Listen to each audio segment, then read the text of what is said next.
გაქანებული ნევროზი მაქვს. ძალიან შეშინებული ვარ. რატომ? თქვენ არ გაგიგიათ ამათი დღის წინ რომ გამძარცვეს სადარბაზოში? არა. ისევ კიდევ მთელი მეზობლები შემყარე.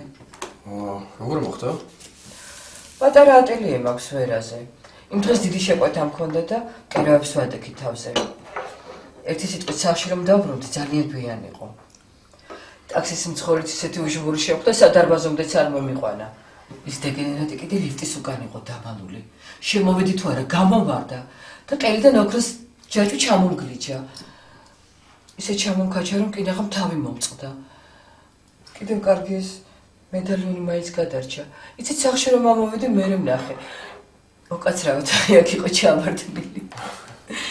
ძალიან მიყვარს. ჩემი მფარველია. სახე დაინახეთ? არა, რა სახე? თავზე რაღაც ქონდა ჩამომხატული, თანაც ბნელოდა.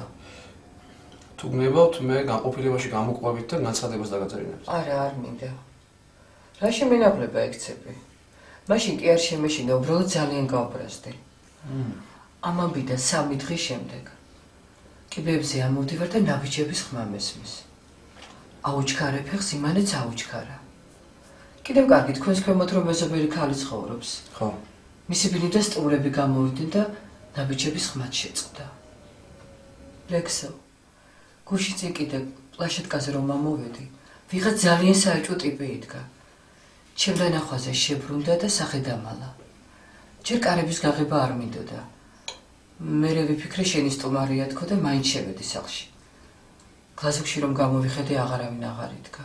როგორი ტიპი იყო? მაღალი ტიპი იყო, ძალიან მაღალი, შავი კურტკა ეცვა. არა, ჩემთან არ იქნებოდა. შეიძლება გაზის კაცი იყო. დიდი ხანი არ გადამიხდია. არა. გაზის კაცი დაბალი და მსუქანი. იმის ნაპარნიკი იქნებოდა. არა, ჩვენთან ზოგ ტიპი დადის ხოლმე. არ ვიცი. მაინც ასე დროს კარი არ უნდა გააღვთ. მაგრამ მე მგონია იმ გაქურდვის შემდეგ თქვენ სხვა თვალით უყურებთ ყველაფერს. ყოველ შემთხვევაში ფრთხილად იყავით, თუ რამე საეჭვოს ნახავთ, აუცილებლად შემოტყობინეთ. არ ვიცი.